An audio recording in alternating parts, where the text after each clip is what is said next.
welcome to all of you.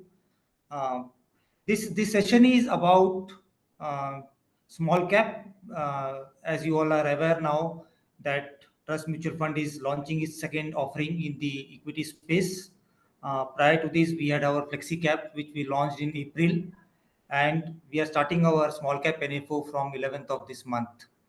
Um, uh, we have been continuously doing roadshows in the last 15-20 days, and Akash and Mir are here with us. They will take us through the presentation. One thing which we have seen in the last 25 days is we are very confident of leaving some value addition behind you. Once you go through this presentation, you will be convinced that why small cap is a structural and fundamental change. Please don't look small cap necessarily in the rearview mirror. Um, Small caps have done well in the past, but with what we are going to present to you, the confidence level of you will go up, of you and your clients will go up. Small caps have done well in the past, and they will continue to do well in the future. So, without taking too much of time, let us hear from the horse's mouth. We have Mir and Akash, and over to you, Akash. Thank you. Yeah. Thank you, Ajay. I will just share the presentation. Give me one moment.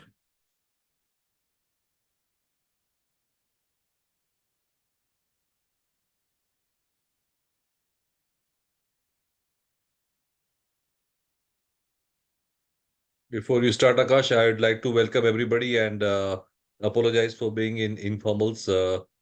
I've been unwell for the last few days, so I'm literally attending this from my bed. So please bear with us.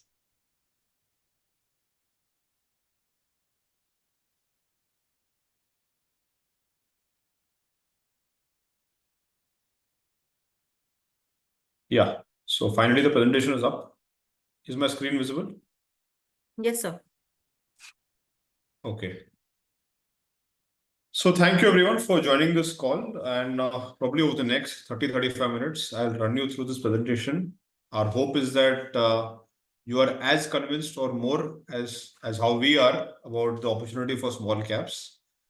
And we think it's a good time to look at this category when everybody is shouting from the rooftop that small caps are probably expensive. So I will not spend time on the trust group promoters and the management team. So I'll straight away dive into the small cap section. Why small caps? So let's understand a few basic things. What are these small companies that we are taking a bet on?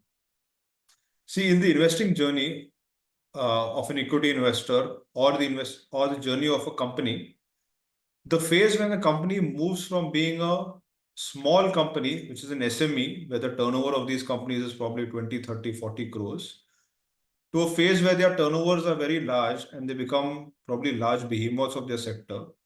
That journey, as you can see on this slide, is a very steep journey. And this journey can be very, very rewarding for equity investors. The reason being, in this phase of the life cycle of a company, the growth rate of the companies is probably 25, 30, 40%. In many cases, the turnovers are doubling every year or two. So if you can identify a pool of companies, a portfolio of companies, which are in this phase of their life cycle and back them over the next 5, 10, 15 years, you will create abnormal wealth in the stock market. And this is not just theory.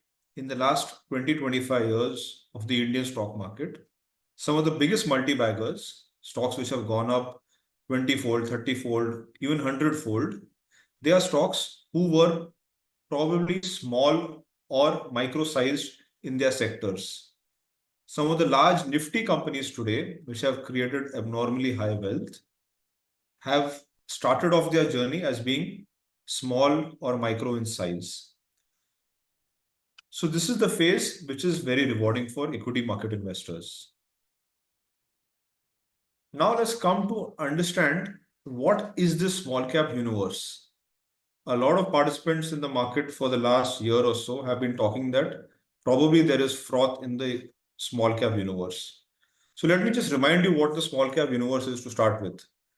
To the left of your screen, the top 100 companies by market cap are classified as large caps, the next 150 mid caps, and we have about 4,800 companies which are classified as small caps. Now, this universe is very large. It's very difficult for anybody to research such a large pool of companies, let alone invest. Our relevant universe is to the right of your screen, companies which are above 2,000 crore market cap. This itself is a very large universe. The universe today is about 800 companies about 2,000 crore market cap. Again, a very large universe for anybody to research, invest, and track on a granular basis. So we needed to filter this universe to understand what truly is the valuation of this universe. So if we put two basic filters of growth and quality, for quality, we look at companies which have delivered a return on equity of at least 15% in the prior financial year. That universe of 800 comes down to 400. Half the universe is omitted just by just one basic filter. The second filter we used was, obviously these are small companies, you want them to be high growth. So we put a growth filter. For the last 3 years, they should have grown at least 20% compounded in profits. So with these two filters, we zeroed in on only about 200 companies. 800 went to 400 and then 400 went to 200. As of last month, this universe of 200 companies is trading at a PE multiple of only 23 PE.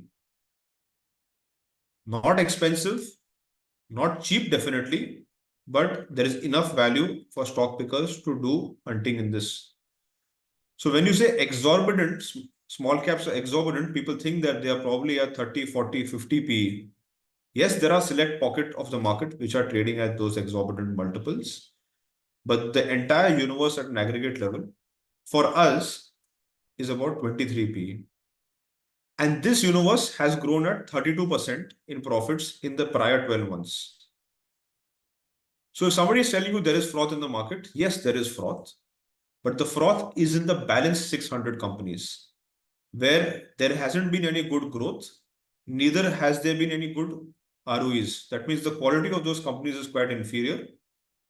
But still, the market caps would have gone up because, look, we have been in a bull market for the last 3.5 to 4 years. So you need to peel the layers of the onion to figure out where is really the juice. So second thing is, we believe that today the options for investors are a lot. And I think today the universe of small caps, there are so many and so diverse that Indians have not had these kind of options ever in the past. In the last 4 years alone, the universe of small caps, about 2,000 crores, has gone up fourfold. In 2020, we had only about 220 small caps. Today, we have close to 800. And counting, every month, there are new IPOs. In this calendar year itself, there have been close to 80-85 new IPOs which have come, and majority of them have been in the small cap universe. Then we looked at another very interesting stat, and this is what convinced us really that, look, the opportunity for the next couple of years is truly in small caps. So what we did is that we looked at the entire universe of companies about 2,000 crore market cap. There are about 1,000 stocks about 2,000 crore market cap, large, mid, and small all combined. If you look at the left of your screen, the left pie chart, we've identified about 560 stocks, or about half of this universe is in sectors which are classified as high growth sectors. And when I'm talking of high growth sectors, I'm referring to sectors which are growing at a rate which is higher than our nominal GDP. Our nominal GDP growth rate today is about 11 to 12%. And these are sectors where the outlook for growth is well north of that. And it has also been well north of that in the prior couple of years. So what are these kind of sectors? I'll talk to you about them in the next slide. But most importantly, any equity market serious wealth creator, any equity market participant should be invested in high growth companies to create long-term wealth. And for that, you have to be in high growth sectors. And if you look at the right of your screen, most of the companies in these high growth sectors, in fact, 82% of this entire universe of high growth sectors is in small caps only.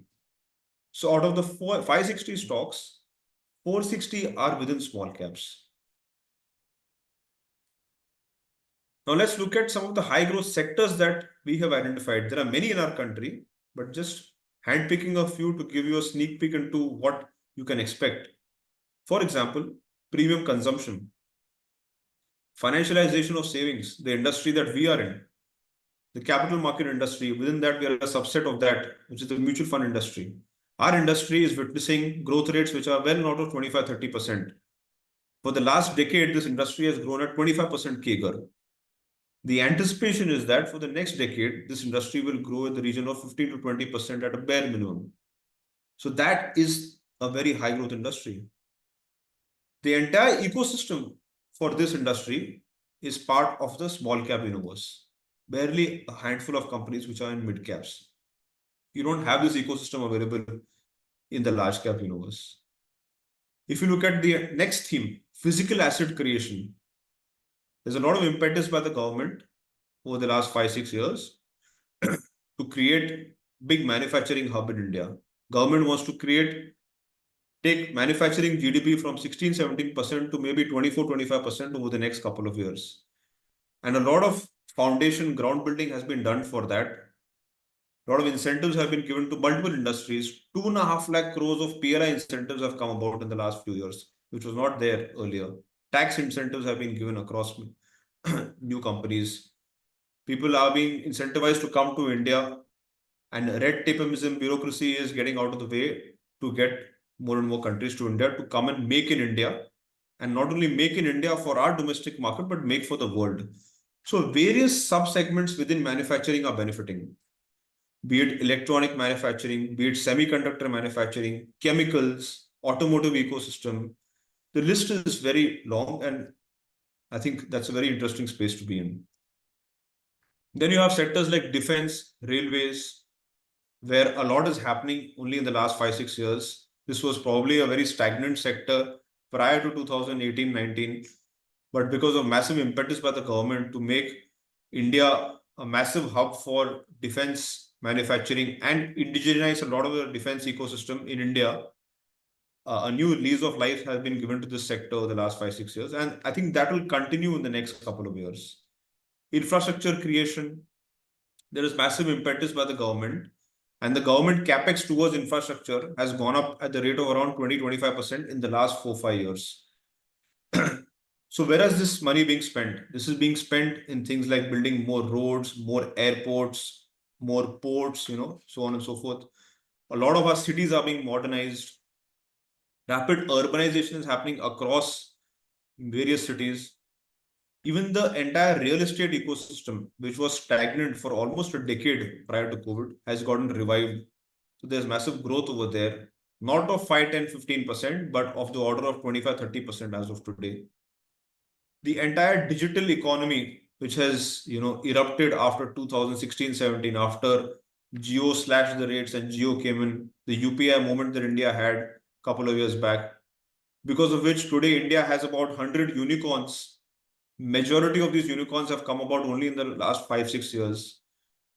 India has created the most number of unicorns in the last 3 years. So a lot of our companies are benefiting due to a lot of changes which have happened. Majority of these sectors are available only in the small cap space.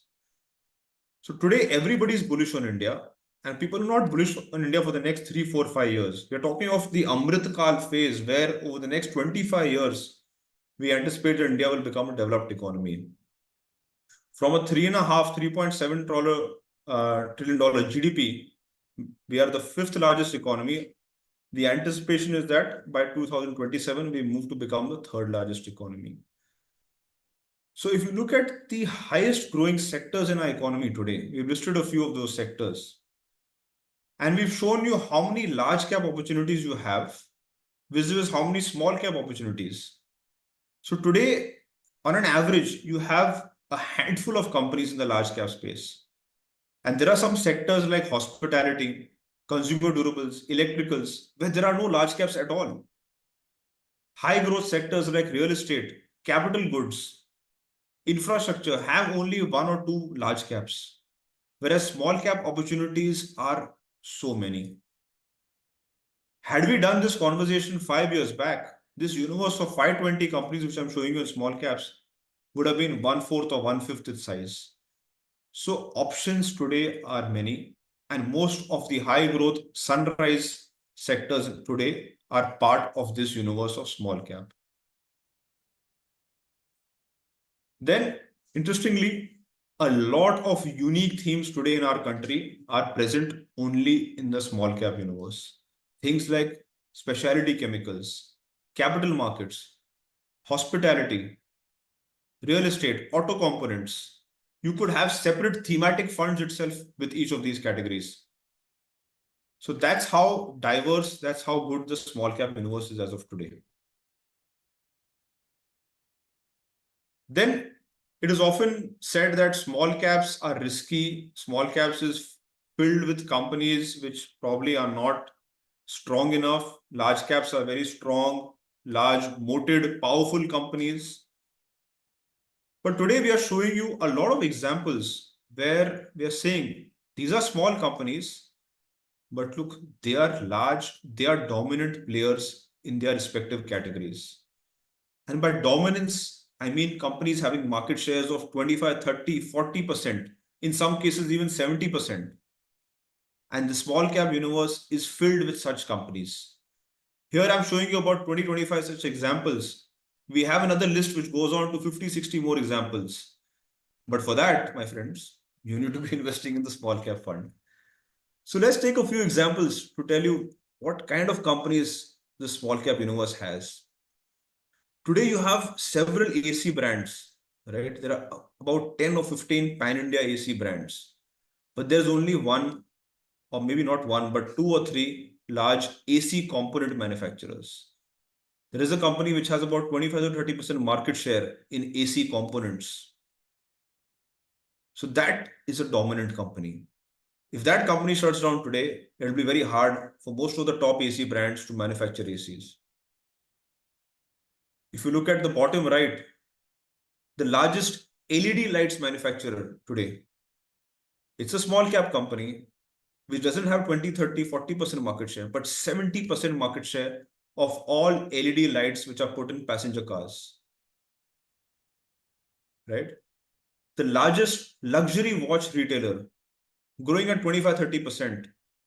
The next largest guy in the sector is 1/10 its size. That's how large some of these companies are. The largest vodka manufacturer in the country, 70% market share in its sector. The largest kids stationery brand, it's part of our FlexiCap fund. You've done remarkably well on it. Phenomenal company growing at 20% over the last decade is a small cap. The largest commodity exchange is a small cap, interestingly. The largest and one of the fastest growing diagnostic chains in the country is still a small cap. So you get the point. Small but large.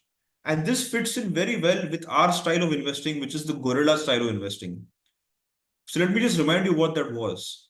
We are looking at companies which are today large, but at the same time, dominant players in their categories. And if you are not dominant, you will not survive, because sooner than later, competition will come and kill you. Capitalism is brutal. We've seen what has happened to the airline industry, for example. There were so many large and maybe so-called dominant companies, so-called, they thought they were dominant, but today they are not there. Companies like Jet Airways, right? Companies like SpiceJet, who were large players, but there's only one guy who's there surviving, become the gorilla of its sector. So like that, we need to identify companies which are small today, which have the potential to become a large gorilla. And these are sectors which are still growing in the vicinity of 15 to 20%. So the value creation journey in some of these categories, in some of these companies, is phenomenal, has been phenomenal, and will continue to be phenomenal.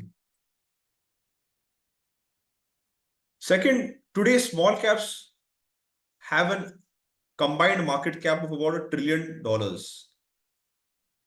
About 2 years back, the entire small cap universe had a market cap of $500 billion. $1 trillion market cap is very large by global scheme of things also. Today, you have at least 150 to 170 companies which are above $1 billion market cap and classified as small caps. The average market cap of the small cap universe today is about 14 to 15,000 crores. The largest small cap is about 35,000 crores, going all the way to 2,000 crores, in which I told you there are 800 companies. 4 or 5 years back, small caps were at a market cap of about 4 or 5,000 crores. Today's mid caps have also become so large. The mid cap universe starts at about 35,000-40,000 crores and goes up all the way to 1.1 lakh crores. So people still think that small is risky, small is really small, but no, there are companies of 20, 25, 30,000 crores which are also classified as small caps. And the average market cap, the weight of small caps in the entire universe today is at close to 19.5%, which is almost at par with what the weight of mid caps is. So you cannot ignore this category. Then if you look at the multi-baggers that have been created in the last 5 years alone, if you look at how many companies went up at least 1x, which is at least doubled in the last 5 years, you'll have a lot of companies across large, mid and small. But then if you see how many companies went up at least 5x in the last 5 years, there are 60 small caps, but there are only 6 large caps. So small caps is a fertile ground for identifying multi-baggers. It has always been, and it will continue to be. Then interestingly, if you see when a company transitions from being a small cap to a mid or a large, they're showing you the kind of wealth creation that has happened. So back in 2014, there were about 250 small caps. A decade later, only 3 became large caps.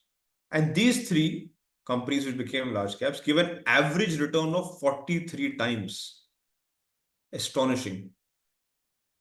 43 of these small caps went on to become mid caps, which gave an average return of 16 times in a decade. So that's the thought process behind this strategy, where you invest in a baby gorilla and hope that over 5, 10, 15 years, it becomes a large gorilla. And we are trying to show you the value creation journey from a baby gorilla to a large gorilla is extremely rewarding. Now, the small cap 250 index has been a very good wealth creator. Over the last decade, the index has compounded at 18%, whereas the large cap index has compounded at close to 15%. So that's the other thing. Then let's come to valuations. A lot of people say that small cap to acha hai, but let's look at valuations.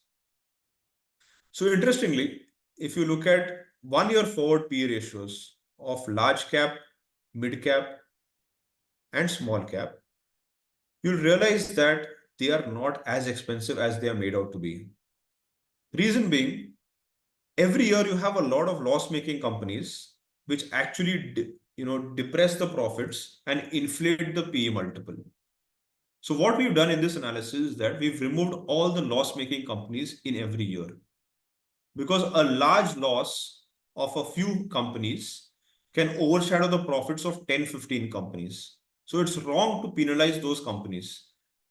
And when you look at the aggregate multiple of an index which is of 100 companies, just 5, 6 or 10 companies will overshadow the profits of so many companies. So if you remove such loss-making companies every year and you look at the aggregate PE multiple of the small cap index, which is the orange line, today the PE multiple is a mere 22 PE. Whereas the large cap is also at 22 PE. But this is only half the story. The next half is, what is the growth outlook for the large cap versus the small cap? So down below, we have shown you the index EPS growth for the small cap universe. In the last 3 years, the index has compounded profits or EPS at 24%. That means profits have almost doubled. In the next 2 years, 2024 to 26, the outlook is that profits will compound at 18%. And these are consensus estimates, these are not our estimates. However, in the large cap universe, a 21% profit growth, which was exhibited in the last 3 years, is falling to only 8%. Why is it falling so sharply? Is because a lot of the profit pool of the large cap universe is coming from companies which export. These are our IT companies, these are our pharma companies, these are commodity linked companies. So today, if you are betting on large caps, you are in effect betting on companies or economies outside of India. You're betting on the US economy or betting on the European economy, because that's where a lot of our exports are going into. And those economies are slowing down, and they have been slowing down for the last year or two. And there's a very steep slowdown expected in the next couple of years. That is one of the reasons why you're getting to see a sharp slowdown in the profit outlook also for the large cap universe, which is not the case with the small cap universe. So we talked about next 2 years of profit growth. So let us tell you what is the PE multiple. Not this year, not next year, but 2 years out. So we're looking at PE multiple of 2026. 2024 is almost over. So if you look at the last row, which is the small cap index, today the PE multiple is about 19.6 times, whereas the growth is about 18%. So PEG turns out to be 1.1. The same for the large cap is closer to 21 PE multiple, but the growth is only about 8%, which gives you a PEG of 2.7. And interestingly, if you look at the last column, the ROE or the quality of these different indices is very similar, between 12 to 15%. So it's not that the small cap universe is giving you inferior quality. It's similar to the large cap. It's growing at more than 2x of the large cap universe and is almost available at the same PE. And all the new age industries, all the sunrise industries, all the high growth industries today are available for you only in the small cap universe. So we think this is the right time. We do not think the index is exorbitant or very expensive. There are pockets of the market which are obviously expensive, and at every point in time, you will have pockets of the market, whether bull market, bear market, sideways market. There will be pockets of the market which are expensive, which are in froth. And the reason why we call them in froth is because the valuation is not supported by the earnings quality or the velocity of earnings growth. You need both. Quality of earnings means you require decent ROEs, decent return on capital, and you require sustainable earnings growth and longevity of growth. Only then you will get to see PE multiples being high. If these two are not there, but PE multiples are still high, that means there is a bit of froth being built, or there is too much expectations which may or may not come through. So we think that small cap valuations are reasonable versus large and mid. They have higher growth. Today, the balance sheets, which is reflected in the ROE profile of small cap index, is at a decadal high. The debt equity ratios of the small cap universe is at a record low. Most of the issues of the decade prior to COVID are not there any longer. There were a lot of issues of people taking on too much debt to grow, specifically after the previous bull run that we had from 2003 to 2008. People took on a lot of debt in the optimism that the growth will continue, and they landed up with a lot of NPA issues. The NPA cycle peaked out in India in the year 2018 at about 11-12%. We are at sub 3%. Today, no promoter wants to take on debt. They are debt averse, even though they have enough leeway available on their balance sheet. Debt to EBITDA multiples, which used to be 3, in the range of 2.5 to 3 today, few years back, today are hovering near 1.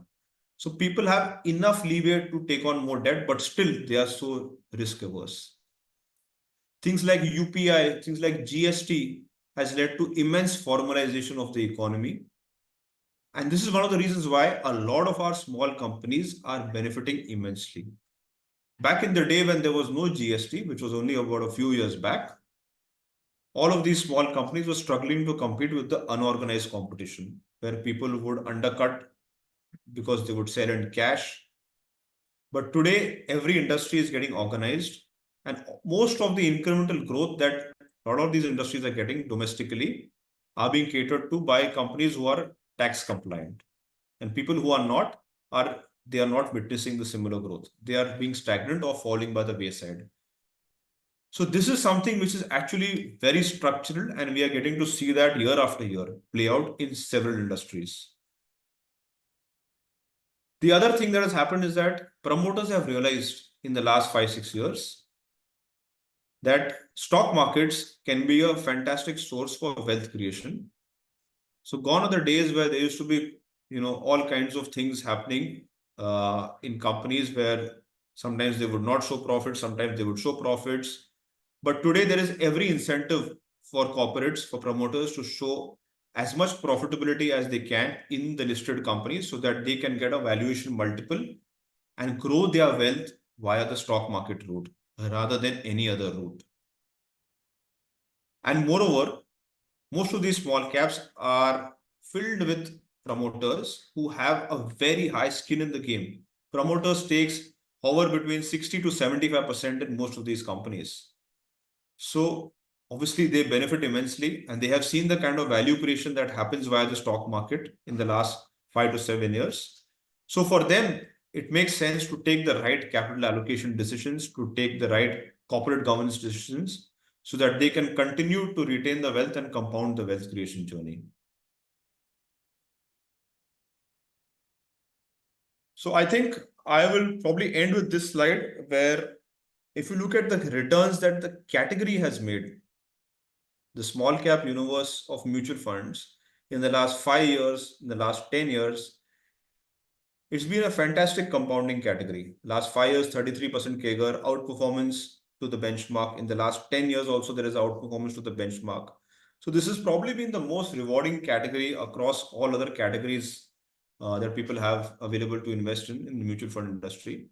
And I think 10 years back, we were part of the fragile five, where we were the 10th largest economy. Today, we are on our way to become the third largest economy in the next couple of years. We are a powerhouse to contend with. Global growth is anemic, and today India is having 7.5% probably structural growth for the next decade or more. So that's why India gets a huge premium to global markets.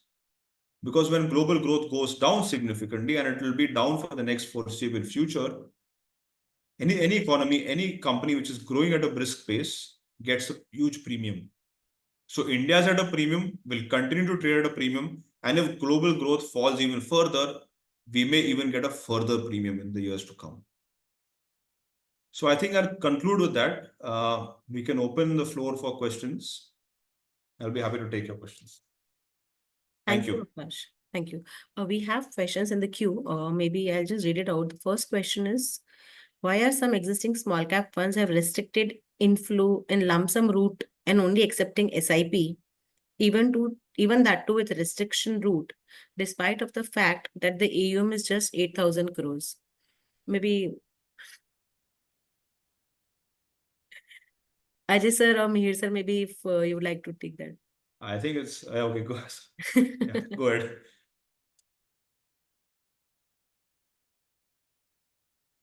I think Mihir, you're on mute. You're on mute, Mir. Sorry, Ajay, you want to answer? Should I start? No, Mir, go ahead. Okay, you can add. Akash, you can also add. So first of all, a lot of them have been saying this for the last 3-4 years, and I don't know who it has benefited. I think only the investors have lost out. And second is, you also need to question the launch of thematic funds. Because if you look at a lot of the thematic benchmarks, whether they are active funds or passive funds, whichever way, one needs to go and analyze what proportion of the thematic benchmark is mid cap and small cap.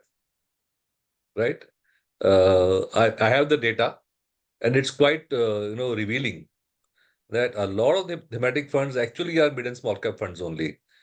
So on one hand, if they are saying that mid caps or small caps are expensive and discouraging investments there, why are they launching thematic funds? So that's again something to be questioned. So we are very clear, uh, and our style of investing is, as we explained in our initial fund launch, growth at reasonable valuations. Uh, we are following that for our flexi cap fund, and we continue to follow that for the subsequent funds also, including the small cap fund. And there, as Akash very clearly explained, the highest growth phase of a company's life cycle is in the mid and small cap space, micro, mid and small cap stage. And more importantly, as Akash mentioned, it's not only the highest growth phase, but since they are starting from the lowest base possible, it is also the longest growth phase, which is perfectly in tune with our investment philosophy. Because in terminal value investing, what we talk about the high growth phase as well as the longevity of growth. So for us, small cap investing is the natural place to be as far as terminal value investing is concerned. So I don't think as and also as Akash showed you the slide on valuations and earnings growth. First of all, compared to large caps, the price to earnings ratio for small caps is similar, whereas the growth for small caps in the next couple of years is expected to be more than double that of large caps. So on a growth adjusted basis, small caps are not expensive compared to large caps. So I think the bottom line is that India is a growth market.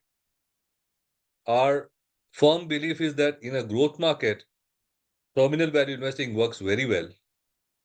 And since our DNA is that of terminal value investing, the small cap, micro cap, mid cap space is a natural fit. Uh, I don't like to generalize, because the universe is very large. But yes, if you look at the valuations, the mid cap space, the 150 mid cap probably are a bit expensive because there the PEs are a bit of an outlier. But small caps to that extent are not expensive. So I think we are quite comfortable launching the fund at this point in time. And we still believe that even if you put a filter of 2000 crores, there are more than 800 stocks to choose from. So when people are saying that small caps are expensive, the question you need to ask them is, when they say small caps are expensive, do they believe 800 are expensive, or 600 are expensive, or 500 are expensive, or 100 are expensive? We need to build a portfolio of 60 stocks, and I'm sure that we can find those 60 stocks. Thank you, Mihir sir. There's another question which says NFO mobilized corpus will be deployed before or after the US election results comes out? Uh, we would like to invest as soon as possible. We are not really going to try to time the market because while there may be short-term volatility, I don't think the US elections should impact the Indian markets too much.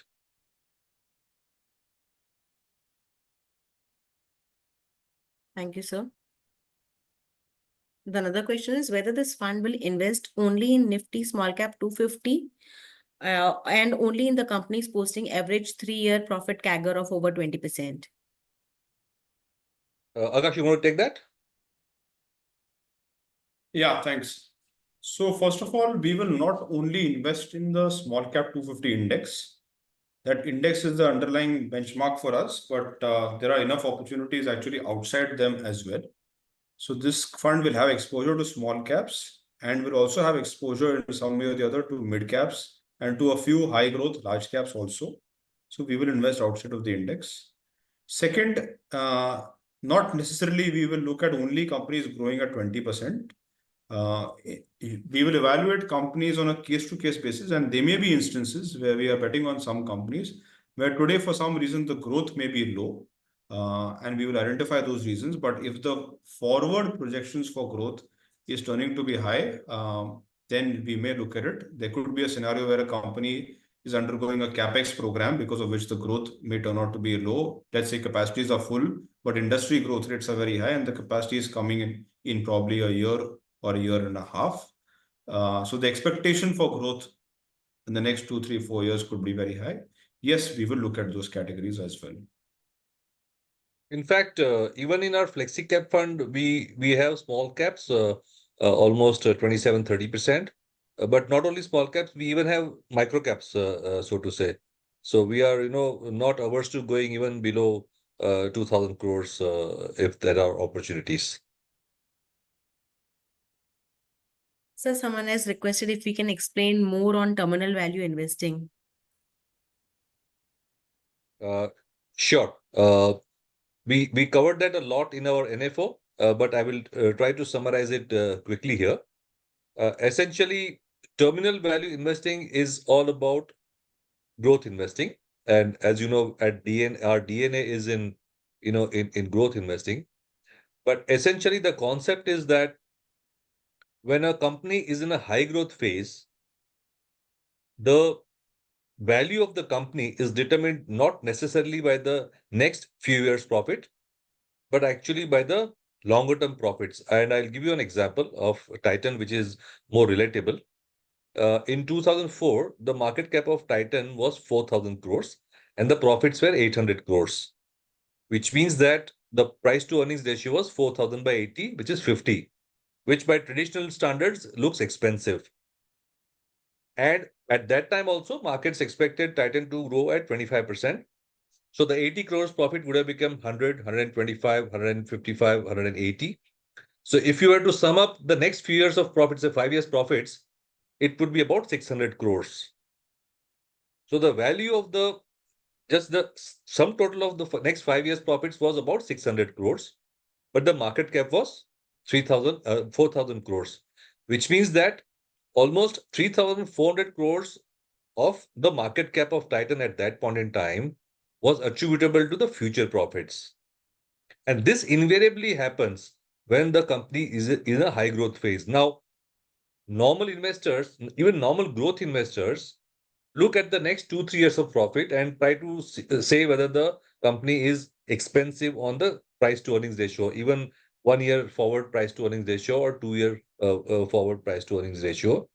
But that horribly goes wrong in high growth companies, because if the company is going to grow at 15, 20, 25% for 10, 15, 20, 25 years, then whether you look at it or not, the markets will start giving value to those back-ended future profits, and the value of those back-ended future profits beyond the next 5, 7, 8 years is much higher in the eyes of the market compared to the current profit. So the 3,400 crores that I explained in this case is called the terminal value of the market cap of the company, which is the value of the longer term profits. So terminal value investing is very applicable to high growth stocks. And you know that India is a high growth market. And within the high growth market, there are sectors, subsectors, and companies which are growing for long periods of time at high growth, And this is where terminal value is perfectly applicable, and where actually traditional growth investing will fail. If you could put the slide on the quadrant of the importance to growth and importance to valuation, it'll clarify the picture.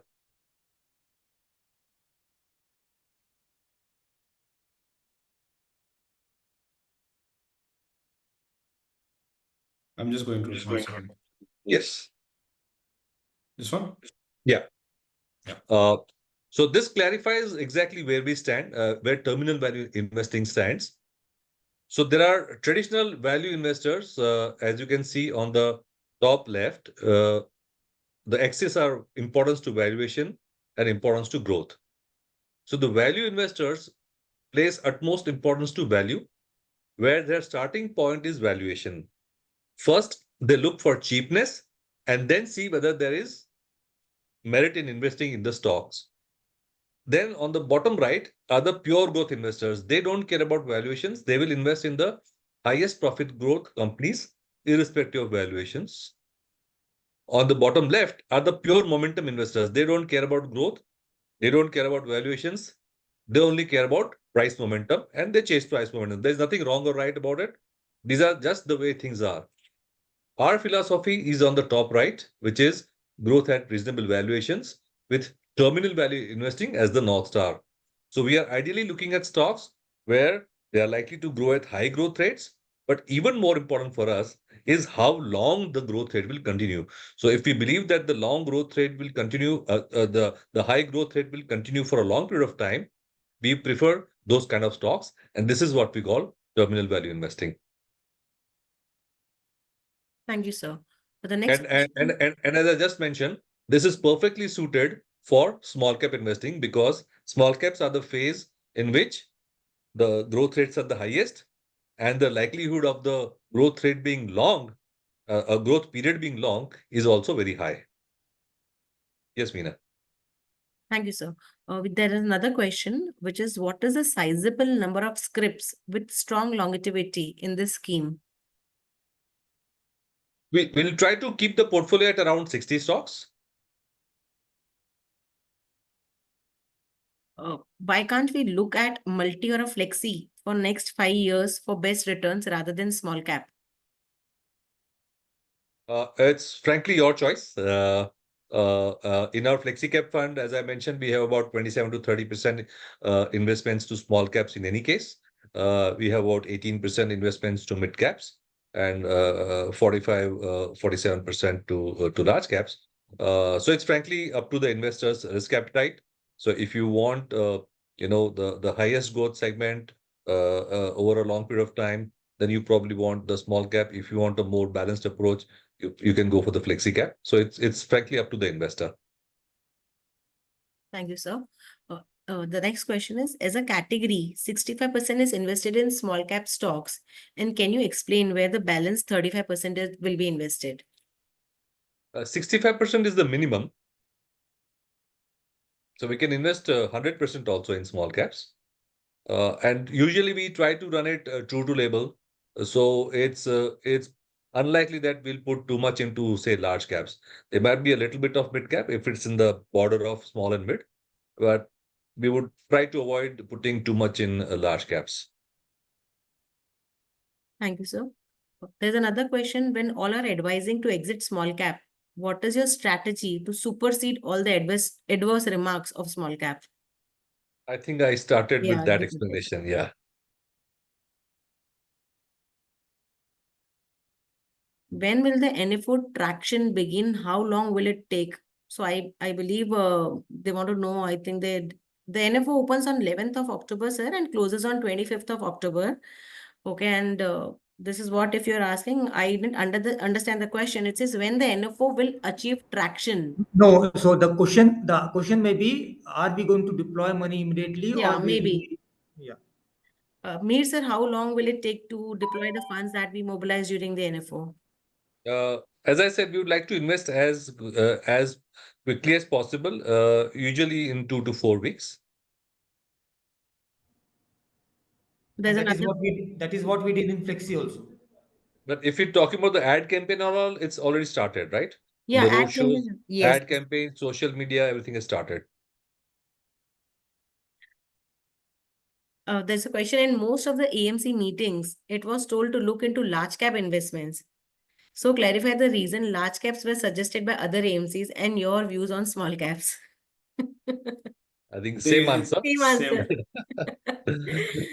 So why are they launching thematic funds? And they've been wrong for 3 years now. Mir, just I wanted to add here that from the last 2 years, most of the people have been saying that small caps, mid caps are overvalued and large cap is a better bet. And we have seen that in Flexi. Most of the AMCs in the last 2 years were 70% in Flexi. And that is why Flexi has underperformed compared to the small cap, mid cap, or multi. Correct. So, very clearly, the answer is that, So there is a conflict between the product sales and the fund manager, I guess, then. Because the fund manager doesn't want to invest, but the products team and sales people want them to do NFOs. So they're Jabardast doing thematic funds, which are in disguise small cap, mid cap funds only. So it's in our case, there is no conflict between the sales products and fund managers. We are as convinced as our products and sales teams. I think See, that it's. So I will add an See, example. I just add a bit of a global macro here. Akash, you can add, of course. But the point is that it always sounds wise to be conservative, but that does not help the portfolio. You cannot shirk the responsibility of stock picking and taking the right call based on the current available information. That's one. So just by being conservative and giving yarn on TV doesn't help, frankly. Second is the world has changed actually, especially after COVID, and the US, Europe, and all the developed markets are in such deep shit as far as debt is concerned, the debt to GDP is concerned, that they have no choice but to keep all asset prices afloat. They have to bring down interest rates or create inflation.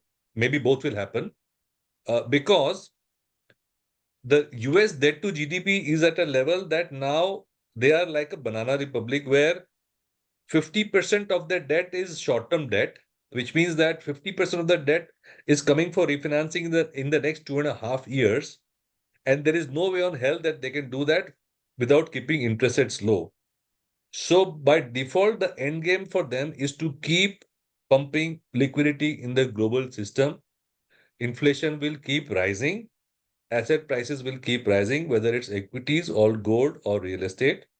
And that's the way life is. So, the old equations probably will not work in the foreseeable future. Akash, you want to add something? Yeah, thanks for that, Global. But what I wanted to say is that, again, I'll emphasize this point that in the last 6 to 7 months, we've seen so many thematic funds. And today, the fact is that 40% on an average is the allocation to small caps by thematic funds. It ranges between 25% all the way to 80%. So if you're running a thematic fund in manufacturing and infra, in digital innovation, or a business cycle fund, typically you're looking at these sectors which are prominently in the small cap universe. There aren't manufacturing companies in the large cap universe. There are only a handful. So although mutual fund houses are saying that small caps are expensive, but at the same time, within 3 6 months, you're getting to see a barrage of thematic NFOs, and there is disproportionate bets on small caps. So, I mean, you as an investor need to read between the lines and figure out really what is the fact. And there is froth, and also there is no froth. So you need to figure out, where to fish. And we've figured out that there is enough fish in the water.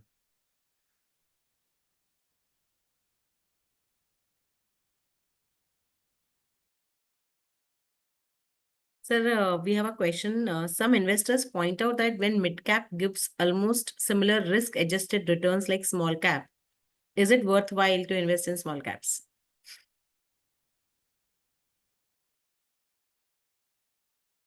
Akash, you want to take that? See, the problem that is there today, unfortunately, with the mid-cap universe is that the universe, as categorized by Amphi, is a very limited universe.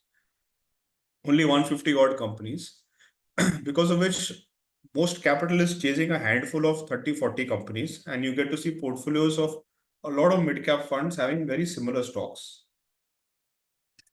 Okay, 1 second. Today, the mid-cap index multiples are also at an elevated level, at a premium to both large cap and small cap.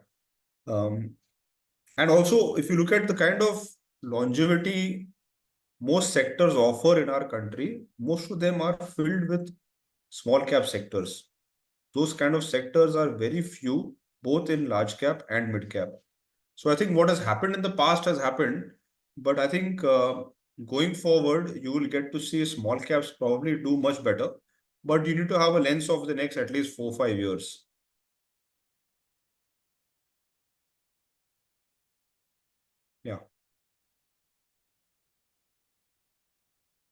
Thank you, And I sir. think the mid cap index earnings growth is a little less than the small cap index earnings growth, right? Projected.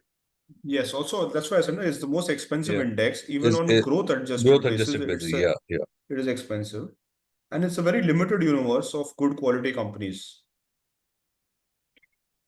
So there's one last question which reads out, what would be the allocation to outside of the respective benchmark?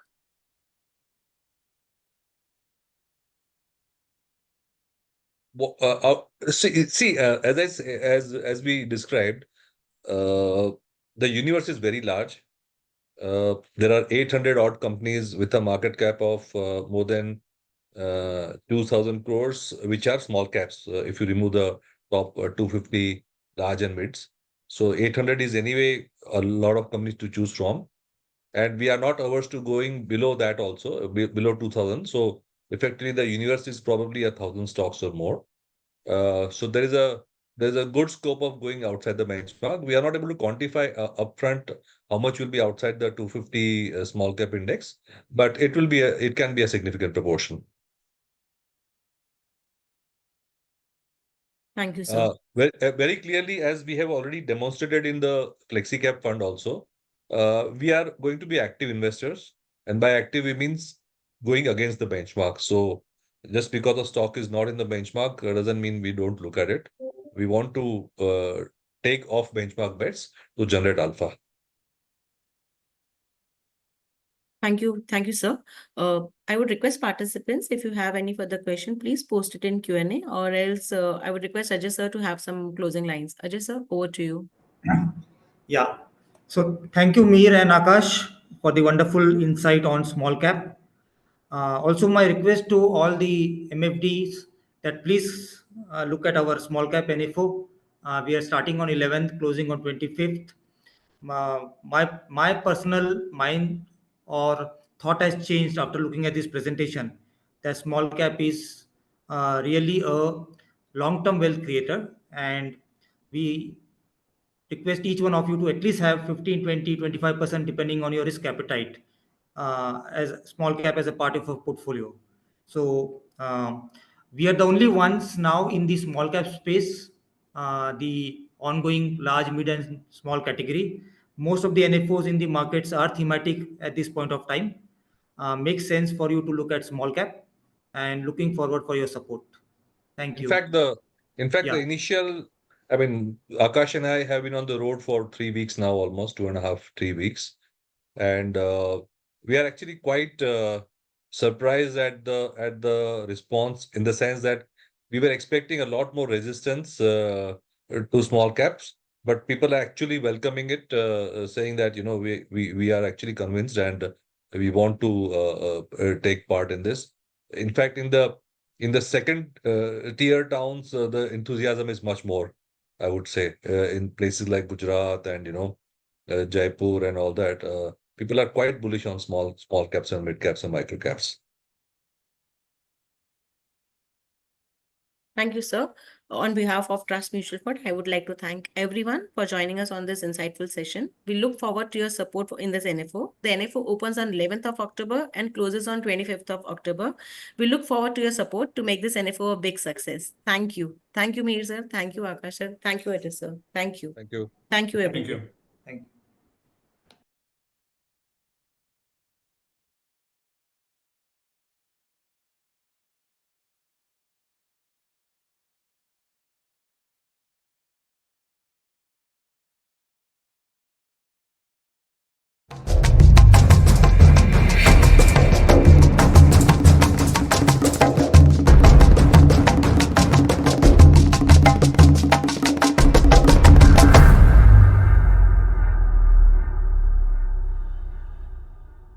Mutual fund investments are subject to market risks.